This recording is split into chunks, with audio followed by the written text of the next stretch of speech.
자, 7절. 나는 모든 사람이 나와 같기를 원하노라. 그러나 각각 하나님께 받은 자기의 은사가 있으니 이 사람은 이러하고 저 사람은 저러하니라. 많은 사람들이 오해하는 이 말씀의 시작입니다. 나는 모든 사람이 나와 같기를 원한다. 많은 사람들이 아시다시피 바울은 독신이죠. 고린도전서 9장 5절에 이런 말씀이 있어요. 우리가 다른 사도들과 주의 형제들과 게바와 같이 믿음에 자매된 아내를 데리고 다닐 권리가 없겠느냐. 그러니까 결혼할 권리는 있지만 결혼하지 않았다라고 말하는 거죠. 자, 근데 여러 학자들은 바울이 돌싱이었다라고 이제 추정을 하고 있습니다. 일단 그렇게 추측할 수 있는 한 가지 이유는 그가 가말리엘 문화생이었다는 것입니다. 아시다시피 이제 유대교에서는 결혼이 성인의 정상적인 상태, 자연스러운 상태라고 가르칩니다. 유대교에서는 결혼을 자제하는 것이 칭찬할 만하거나 이렇게 신성한 것으로 여겨지지 않아요. 그리고 탈무드 일부 랍비들은 소년이 성년이 되면 결혼을 할 것을 촉구를 했고, 더 일반적으로 소년은 18세쯤에 결혼을 했습니다. 20세 이후에도 결혼을 하지 않은 청년들은 하나님의 저주를 받은 것으로 간주가 되기도 했습니다. 그렇기 때문에 가말리엘의 문화생이요 또 바리새인이었던 이 바울이 미혼일 가능성이 희박하긴 합니다. 물론 제가 확정적으로 바울은 결혼한 적이 있습니다 이렇게 말씀드리는 거 아니에요. 또 막 말꼬투리 잡지 말아주세요. 가능성이 많다는 거예요, 여러분. 자, 그러면 어쩌다 이 바울이 돌싱이 되었느냐. 이것도 뭐 여러 가지 시나리오가 있는데 그 중에서 제가 제일 신뢰할 만한 그 시나리오 2개 정도를 좀 가져와 봤습니다. 먼저 하나는 아내를 사별한 경우입니다. 고린도전서 9장에서 보면 바울 본인은 결혼할 권리가 있다고 보는 거잖아요, 그렇죠? 자, 그리고 로마서 7장에는 이런 말씀 있죠. 형제들아, 내가 법 아는 자들에게 말하노니 너희는 그 법이 사람이 살 동안만 그를 주관하는 줄 알지 못하느냐. 남편 있는 여인이 그 남편 생전에는 법으로 그에게 매인 바 되나 만일 그 남편이 죽으면 남편의 법에서 벗어나느니라. 그러므로 만일 그 남편 생전에 다른 남자에게 가면 음녀라. 그러나 만일 남편이 죽으면 그 법에서 자유롭게 되나니 다른 남자에게 갈지라도 음녀가 되지 아니하느니라. 이미 결혼을 했던 바울이 여전히 결혼할 권리가 있다고 생각하는 것은 아내가 사망했기 때문에 그렇게 생각할 가능성이 있다라고 보고요. 또 하나의 시나리오는 아내가 사도 바울에게 이혼을 청구한 경우입니다. 지금 상황에서는 어찌 보면 이제 이 바울은 유대교에서 그리스도교로 개종을 한 상태잖아요. 자, 그런데 이 바울이 개종을 하게 됐어요. 자, 근데 바울의 처랑 이 처가댁은 만약에 개종을 안 했어요. 자, 그러면 이 자신의 남편 그리고 자신의 사위가 이단 종교에 심취하게 된 상태인 거죠. 그렇죠? 그러한 이유로 인해 바울은 이혼을 당했을 가능성도 있다고 보는 겁니다. 자, 그리고 이렇게 신명기 24장에서 이혼 증서를 써주고 이혼하게 되는 경우 재혼을 할 수 있죠. 그리고 이 바울 편에서 볼 때에는 자신이 원해서 이혼을 한 것이 아니라 이혼을 당한 입장이 있기 때문에 나는 하나님 앞에서 뭐 거리낄 게 없다. 그래서 나는 결혼할 권리가 있다. 이렇게 생각할 수도 있죠. 사실 이 외에도 시나리오가 여러 가지 더 있거든요. 근데 여러분들에게 뭐 다 설명할 이유도 없고 그게 지금 이 영상의 주제가 아니기 때문에 패스하고요. 아무튼 이러한 이유들로 인해서 바울은 돌싱일 수도 있다는 지금 가능성을 열어두고 이 본문을 볼 필요도 있다는 겁니다. 자, 그럼 여기서 바울이 나와 같기를 원한다 라는 말, 자, 이거는 나와처럼 돌싱이 되길 원한다는 말이겠어요? 그건 아니겠죠. 각자 부르심 받은 그대로 지내는 것이 좋긴 한데 독신으로 살면 여러모로 유익이 있으니까 그 편이 낫다라는 걸 지금 말씀하고 있는 거예요. 근데 그 유익은 제가 이제 앞에서 말씀드린 대로 비혼주의에서 말하는 자신의 편의가 아닙니다. 이것은 천국을 위해서 스스로 고자됨을 의미하는 거예요. 이건 이따가 이제 관련 구절이 나오니까 나중에 좀 보도록 할게요. 그러나 각각 자기에게 받은 은사가 있다라는 겁니다. 그러니까 각자 결혼의 은사, 그 결혼의 선물이 있고 독신의 은사, 그러니까 독신의 선물이 있다는 것이죠. 그리고 선물이라는 것은 좋은 거잖아요. 그러니까 결혼의 사명을 받은 사람에게는 결혼을 하는 게 그 사람에게 좋으니까 그 선물을 받은 것이고요. 독신의 사명을 받은 사람에게는 독신으로 사는 게 그 사람에게 좋으니까 그 선물을 받은 것입니다. 그러니까 각자가 선물을 받은 그대로 지내라는 거예요. 앞에서 제가 말씀드린 그 마태복음 19장 그 10절에서 12절 말씀과도 일맥상통하죠. 내가 결혼하지 아니한 자들과 과부들에게 이르노니 나와 같이 그냥 지내는 것이 좋으니라. 자, 지금 이거는 미혼자들과 과부들에게 말하는 대목입니다. 나와 같이 독신으로 지내는 것이 좋다라고 말을 하는 거예요. 이유는 나중에 나와요. 그러니까 일단 방향성 제시를 먼저 하는 겁니다. 만일 절제할 수 없거든 결혼하라. 정욕이 불같이 타는 것보다 결혼하는 것이 나으니라. 그러니까 만일 절제할 수 없거든 결혼하라고 했어요. 제가 고린도 도시 그 배경에 대해서 이미 다 설명했죠. 그런 성적인 유혹을 절제할 수 없거든 결혼하라는 것입니다.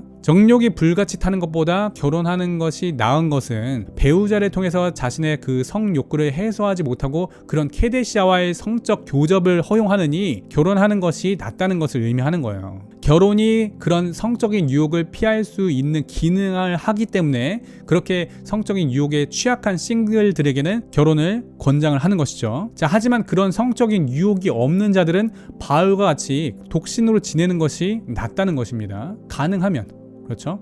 천국을 위해 스스로 고자되는 것이 낫다는 것입니다. 자, 10절. 결혼한 자들에게 내가 명하노니 명하는 자는 내가 아니요 주시라. 여자는 남편에게서 갈라서지 말고. 이미 결혼한 자들에게는 뭐라고 하나요? 명하노니. 그쵸? 이제 이것은 명령이에요. 권면이 아닙니다. 이것은 해도 되고 안 해도 되고 뭐 웬만하면 그냥 하면 좋고 아니면 말고 이게 아니고 꼭 반드시 하라는 겁니다. 자, 그리고 괄호하고 지금 뭐라고 돼 있어요? 명하는 자에는 내가 아니요 주시라 라고 했어요. 그러니까 바울은 이것에 있어서 분명한 그 주의 명령이 있다는 것입니다. 그러니까 이것은 반드시 해야 한다라는 거예요. 그러니까 이미 결혼한 사람들에게 뭐라고 말씀해요? 여자는 남편에게서 갈라서지 말고 11절 만일 갈라섰으면 그대로 지내든지 다시 그 남편과 화합하든지 하라. 남편도 아내를 버리지 말라. 이혼 안 한 사람들 이혼하지 말라. 이미 이혼한 사람들 이혼했으면 그대로 독신으로 지내든지 아니면 재결합하든지 하라. 자, 여기서 말씀하는 것은 지금 여자들에게 먼저 말하고 있는 거예요. 자, 왜 여자들에게 이렇게 말하고 있나요? 아까 앞에서 배경을 다 설명했어요. 그 아프로디테 신전에서 내려온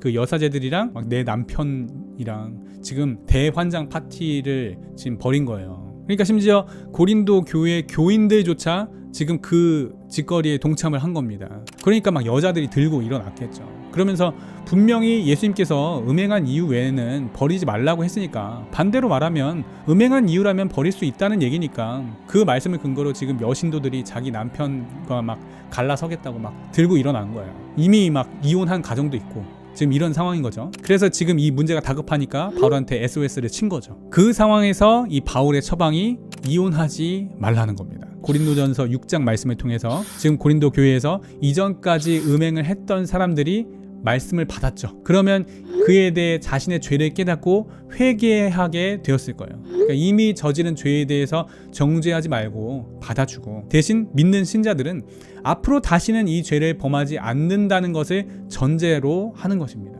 아니, 바람을 폈는데 이혼하지 말라고? 근데 그게 또 주의 명령이라고? 그러니까 상대방의 과거의 죄 때문에 상대방을 버리는 것은 신랑 되신 예수님께서 신부된 우리에게 보이신 사랑이 아니라는 것이죠. 여러분, 우리는 뭐 항상 주님께 신실한가요? 우리는 늘 하나님 앞에 흠없고 점없이 막 완벽 무결한 삶을 살았나요? 그런 거 아니잖아요, 그렇죠? 그런데 우리 주님께서는 그런 우리들을 여전히 사랑하시고 여전히 우리를 버리지 않으셨잖아요. 그러니까 마찬가지로 내 남편이, 내 아내가 어떤 삶을 살았고 나에게 어떻게 대했든지 간에 그것과 상관없이 나는 내 아내를 사랑하기로, 나는 내 남편을 사랑하기로 하나님과 약속을 했고 그 약속을 지키는 것, 지금 이것을 말씀하시는 겁니다. 자, 12절입니다. 그 나머지 사람들에게 내가 말하노니 이는 주의 명령이 아니라 만일 어떤 형제에게 믿지 아니하는 아내가 있어 남편과 함께 살기를 좋아하거든 그를 버리지 말며 어떤 여자에게 믿지 아니하는 남편이 있어 아내와 함께 살기를 좋아하거든 그 남편을 버리지 말라. 자, 일단 지금부터는 주의 명령이 아니에요. 명령이 아니라는 것은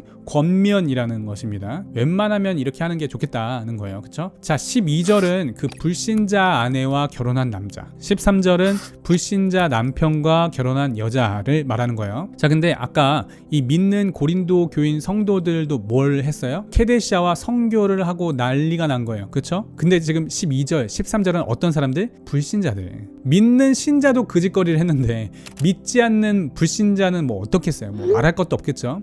근데도 불구하고 불신자 배우자가 당신들과 함께 살기를 좋아하면, 이혼을 원하지 않으면 버리지 말라는 거예요. 계속 그렇게 죄를 짓는데도 버리지 말라고요? 버리지 말라는 거예요.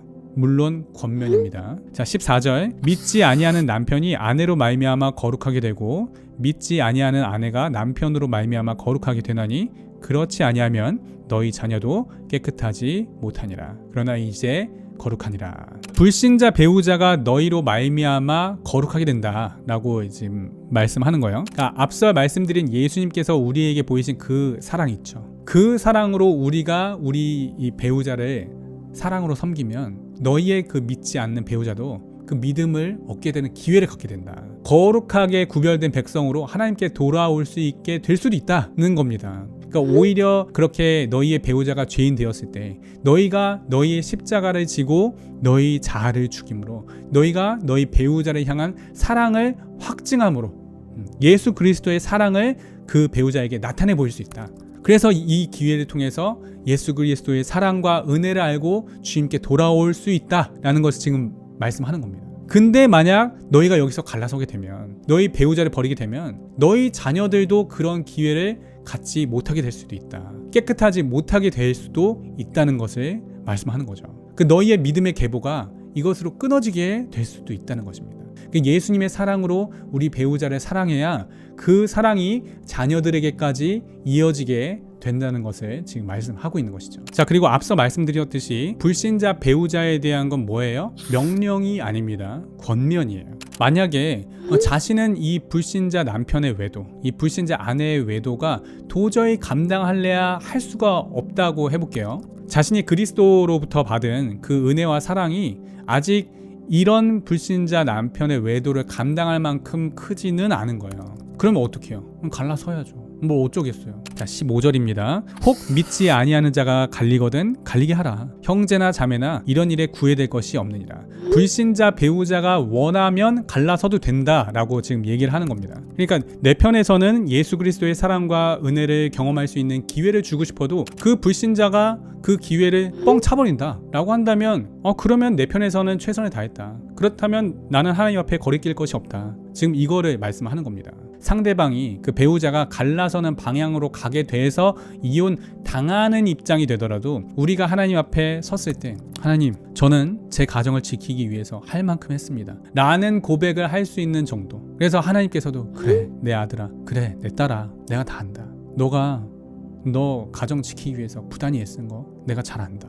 이런 그 하나님의 응답, 그 하나님의 감동을 통해서 마음의 평안을 얻을 수 있다면 이혼했다 하더라도 거기에 대해서 여러분이 감정적으로도 구애될 것이 없다는 것. 불신자 배우자에게 이혼 당한 것에 대한 그런 죄책감을 가질 필요가 없다는 것입니다. 그리고 계속해서 그렇게 외도와 음행을 일삼는 그런 불신자 배우자가 도저히 감당이 안 돼서 이혼을 결정하는 것에 대해서도 죄책감 가질 필요 없다는 것입니다. 그러니까 최선은 이혼하지 않는 것이죠. 그런데 안 되면 차선은 이혼을 원하면 이혼해라. 그리고 차차선은 불신자 배우자가 이혼을 원하지 않아도 본인이 감당이 안 되면 이혼을 할 수 있다. 이걸 말씀하는 겁니다. 그러나 하나님은 화평 중에 너희를 부르셨느니라. 하나님은 화평 중에서 너희를 부르셨느니라 라고 했죠. 이혼을 결정하더라도 화평 중에서 결정하라는 겁니다. 결국 이혼을 결정하든 아니면 결혼 생활을 유지하기로 결정하든 그 결정하는 바에 있어서 상대방을 원망하거나 분을 내거나 뭐 용서를 하지 못하거나 이런 혼란 속에서 결정할 것이 아니라 화평한 마음, 주께서 주시는 안정된 심령 안에서 결정을 하라는 것입니다. 아내 된 자여 내가 남편을 구원할는지 어찌 알 수 있으며 남편 된 자여 내가 내 아내를 구원할는지 어찌 알 수 있으리요. 그 불신자 배우자 갈라서기를 원하면 갈라서기는 하지만 그래도 너가 남편을 구원할 수 있을런지 아니면 너가 네 아내를 구원할 수 있을런지 어찌 알겠느냐.